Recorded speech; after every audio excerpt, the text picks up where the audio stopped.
Muchas gracias, estamos de regreso y tal como se lo adelantábamos antes de irnos a la pausa, pues es momento de iniciar con esta conversación y le agradecemos mucho la colaboración que siempre tiene hacia esta emisión al profesor Jorge Santa Cruz, quien nos viene a hablar de un tema del que vamos a seguir dando detalles todo el año. La escalada de hostilidades continúa y no solo ya en la región o en la guerra Rusia-Ucrania, ya le hemos platicado en estos días también de tensiones entre otras naciones, pero hoy nos abocamos a este conflicto entre Rusia y Ucrania y es el tema de hoy. Zelensky declara la guerra religiosa contra Rusia.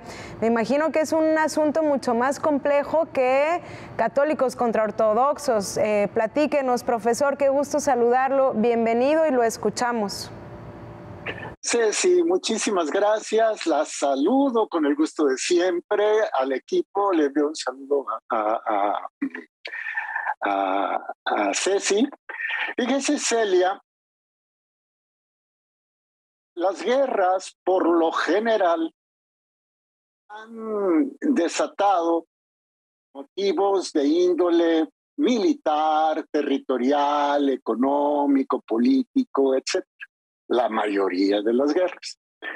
Y una vez que concluyen estos conflictos bélicos, se logra una paz que, si usted gusta, puede ser una paz un cuanto artificial, pero al fin y al cabo una pax romana en aquellos tiempos, una pax americana después de la Segunda Guerra Mundial, ¿no? Pero ahora, en el conflicto de Ucrania contra Rusia, de Rusia contra Ucrania, vemos que este conflicto entra a una faceta mucho más peligrosa, a la de una guerra religiosa. Y cuando el factor religioso, Celia, inmiscuye, entonces las guerras religiosos se vuelven las más crueles, con todo tipo de persecuciones, fanatismo y con un encarnizamiento absoluto. Esto viene a colación porque su servidor se enteró de que Rusia dio ante la Organización para la Seguridad y Cooperación en Europa la detención de 100 personas, entre clérigos y fieles, que siguen el rito de la Iglesia Ortodoxa vinculada al patriarca Kirill de Moscú. Estas detenciones han ocurrido en el Donbass, es decir, en Donetsk y Lugansk, y también en Zaporizhia y Gerson. Se han dado allí estos territorios, que son los puntos clave del conflicto, una serie de dadas, templos y en monasterios vinculados a la Iglesia Ortodoxa. Esto luego de que en mayo pasado la Iglesia Ortodoxa ucraniana se separó, valga la expresión, de la Iglesia Ortodoxa rusa. Luego, las autoridades de seguridad nacional y de defensa de Ucrania le sugirieron al presidente Zelensky, el presidente de Ucrania, que avalara la prohibición del culto ortodoxo ruso, y Zelensky respondió que sí, que se va a buscar la independencia espiritual. Celia, ¿esto qué significa? Esto representa un muy grave precedente, que por cierto está muy a tono el liberalismo anglosajón, que tiene sus raíces ideológicas en el llamado siglo de las luces, en el siglo XVIII, desde principios del 1717 para acá. Lo que los gobernantes anglosajones liberales quieren es que los credos religiosos que tienen una sede específica, aunque sea en otro país, sean desconocidos. Imagínese usted, triunfa Rusia, solamente es una hipótesis, perdóneme, que triunfa Ucrania sobre Rusia, y entonces el gobierno de Ucrania queda a cargo de su iglesia, como sucede con Carlos III en Inglaterra. Y que luego ocurre cualquier cantidad de conflictos, por ejemplo, en Iberoamérica, y de repente cada país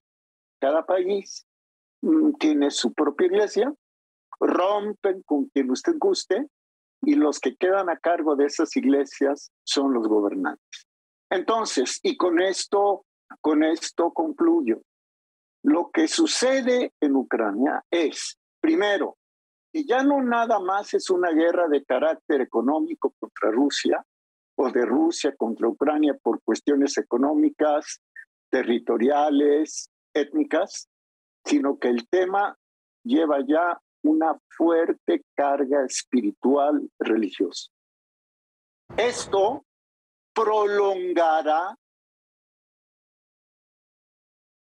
en un momento dado, la declaración de guerra espiritual de Zelensky ya no solo es contra el presidente ruso Vladimir Putin, es contra el pueblo ruso, que en su mayoría es ortodoxo y obedece al patriarca de Moscú, a Kirill, y además es una declaración de guerra contra la mayoría del pueblo religioso ucraniano que sigue el culto ortodoxo, pero obedece en lo espiritual, no en lo terrenal, obedece en lo espiritual al patriarca de Moscú.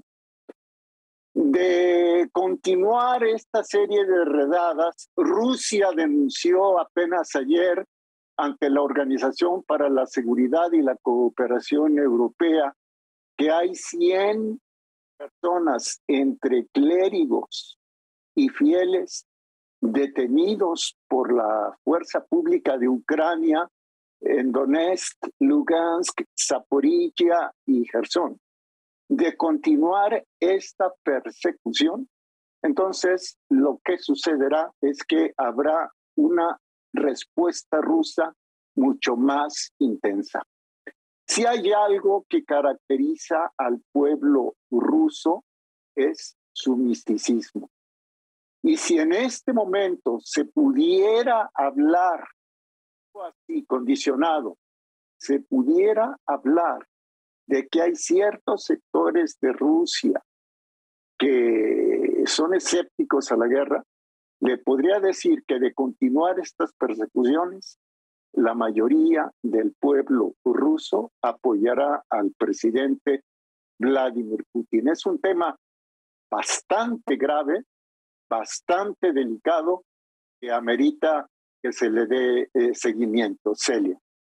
Claro, porque está entrando esta guerra que ya usted nos dice, además de las aristas económicas, de territorio y comerciales, a un terreno que es delicadísimo, que es el sistema de creencias y muy a la par de también el fanatismo o la fuerza de la creencia de muchas de las personas. Delicado el panorama porque usted nos dice que esto lo único que va a causar es que se prolongue la hostilidad, pero sin duda, profesor, también que se aumente el tono violento, ¿no? No solo en el tiempo, sino también en las acciones y reacciones.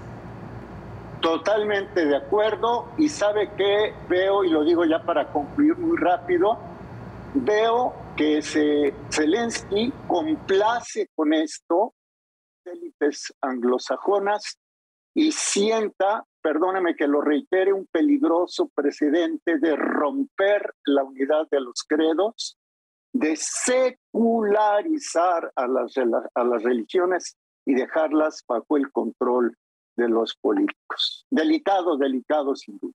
Delicadísima esta nuevo frente de la hostilidad entre Rusia y Ucrania. Profesor, le agradecemos muchísimo, como siempre, sus colaboraciones y nos quedamos al pendiente porque seguro habrá mucho más que decir y analizar de esto que hoy nos adelanta. Muchas gracias, tenga muy lindo día. Igualmente para usted, el equipo, la audiencia y para todos un muy feliz año nuevo.